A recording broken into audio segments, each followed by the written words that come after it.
Okay guys, let's use the YoucanAssistant to export your media from your drone. You're going to want to install this by using the loop side of your tether cable into your drone. You're going to line up the notches and tighten.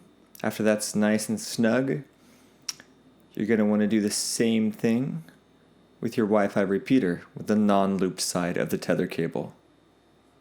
Once this is nice and snug, you'll see the little red light. If you look inside the Wi-Fi repeater, that means that it's on and you're ready to grab your Windows laptop. Okay, so let's go on here. We're going to go to the Wi-Fi settings. We're going to connect to the high link.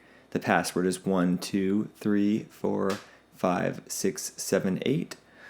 Once that connects, you want to open the YoucanAssistant app. All right, we're going to want to connect. It's going to give you a loading diagram.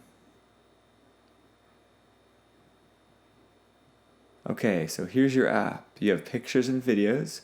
You can select them, or you can select all. Let's click this one. Okay, we're going to hit export. Go to the pictures. Let's download this section. And now let's go check out the download section on the top. So you can see here we have downloads and completed. We're going to come over here and check it out. Here they are.